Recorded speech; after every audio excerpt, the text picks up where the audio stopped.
Hey guys, welcome back to my YouTube channel. I hope you all are doing well. And if you're a newcomer to this channel, let me introduce myself. I'm Karthik Agrawal, currently studying in Sri Venkateshwar College of Engineering. Today we are here to go for an exciting topic. So let me show a small demo on what we are going to talk about. I'm sure you've heard the news. Auctions can get intense, but this one, off the charts. The room is electric. Bidders locking eyes, paddles raised high. A rare artifact on the line. Tension so thick you could cut it with a knife. Going once, hearts racing. Going twice, the air is heavy with anticipation. A new bid. Gasps fill the room. The stakes just got higher. It's a battle of wills. Who will cave first? Who's got the nerve to go all in? Last call. A hush falls. The final moment. Sold. Triumph and heartbreak in the blink of an eye. This auction, pure adrenaline. Stay tuned for more unforgettable moments. Until next time, keep your paddle ready. So I hope you all have guessed on what we are going to talk. In today's video, we are going to dive into a simple Java auction system.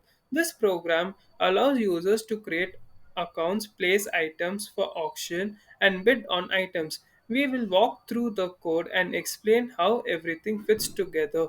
Let's get started. First, let me give a quick overview on what does an auction system does. We have built an application where multiple users can register, list items for auction, and other users can place bids on those items. At the end of the auction, the highest bidder of each item is declared the winner. Now let's see the first part of our code, that is the user class. This class is pretty straightforward. It stores the username and password for each user and has two methods. Get username, which returns the username method, and valid password, which checks if the provided password matches the user's password. This helps us for the verification of the users. Now let's move on to the next main class of this code, that is item class. This is where we store details about each auction items. It holds informations like the item name and description, the starting bid of the item, the current highest bid, and who owns the item, as well as the highest bidder. It also has a list to track all the bid placed on the item. When someone bids on an item, the place bid method updates the highest bid if the new bid is higher. This method also records every bid so that you can see the history of all the bids made by the item. Let's go to the next class, that is the bid class. This class records a bid made by the user. It has two fields, a user object that represents the person placing the bid, the amount of the bid. Pretty simple, right? This class is used when we track bids for different items. Next, let's go to the auction class. The auction class is responsible for managing all the items in the auction. It stores the item in a list and provides several methods. First method which comes is add item. This method helps to add a new items in the auction. Next method is display items, which shows the items along with the current highest bids. Next is place bids, which this method allows users to place bids on items they own. And next is declare winner. This method loops through the items and declares the highest bidder for each item as the winner. This makes the core functionality of the auction system easy to manage. Let's move on to the next, that is the heart of this auction system. The auction system class. This is where everything comes together. It provides a menu driven interface for users to interact with the auction system. Let's break down into key parts. The main method. This is the entry point of the program. It creates an instance of the auction class and then enters a loop where user can interact with the auction functions such as create accounts, view available items, place bids, add new items to the auction. Now, the user can also end the auction and declare winners. The create user method. This method allows users to register. We use the prompt user for a username and password and then check if the username already exists. If it's unique, we create a new user and add them to our list.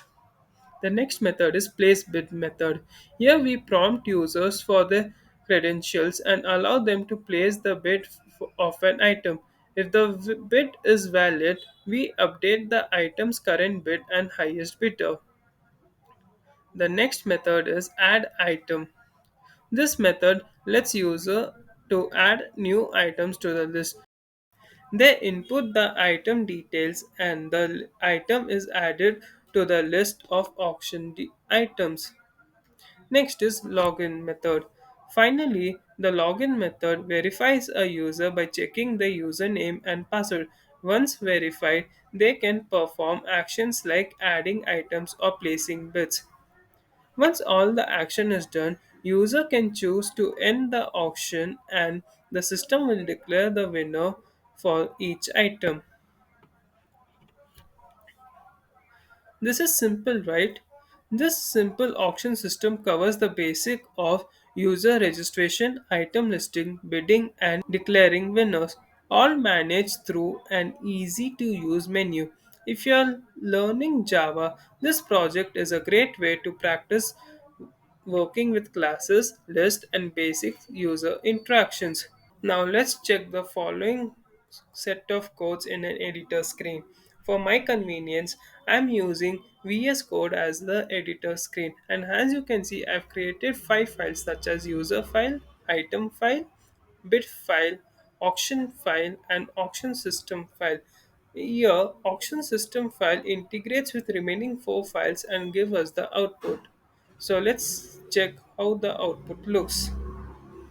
As you all can see, it shows that we have already two items in auction, that is laptop and a phone.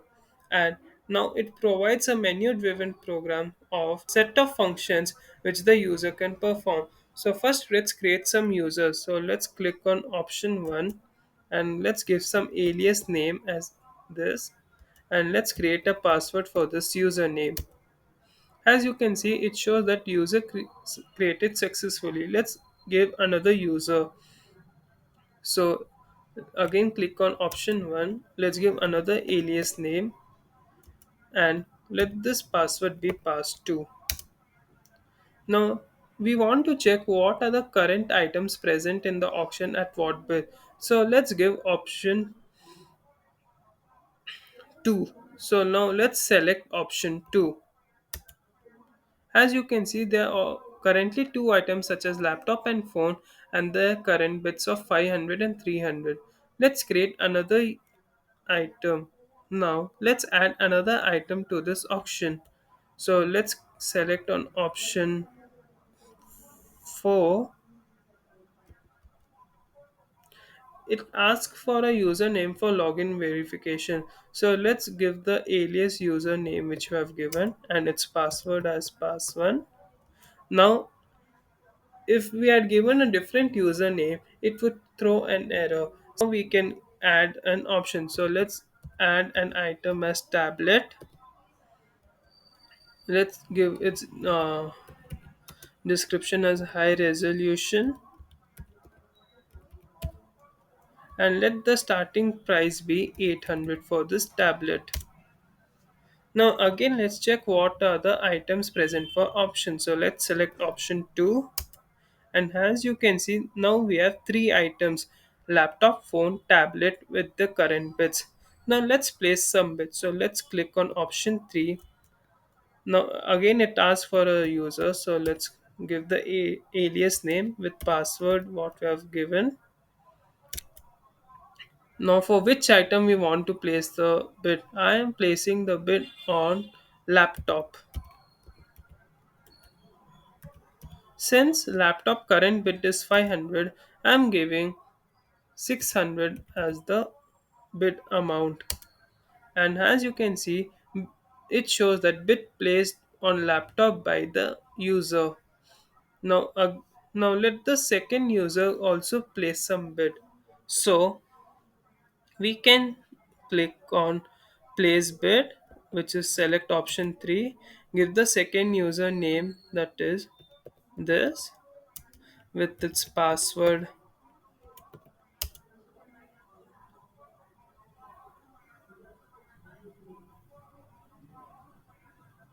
with its password. Now let's place the bid for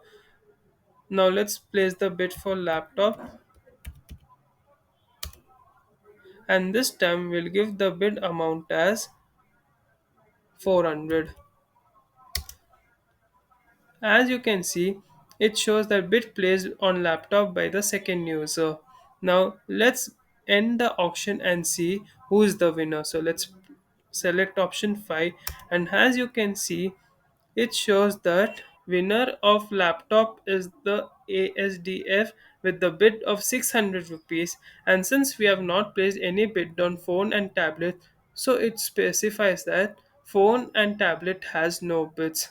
Now let's end the program by selecting option 6. Successfully we have exited the program. I hope you all have enjoyed this breakdown of this complete project. If you have any questions, make sure to leave a comment below. Don't forget to like and subscribe for more coding and educational tutorials. Thanks for watching.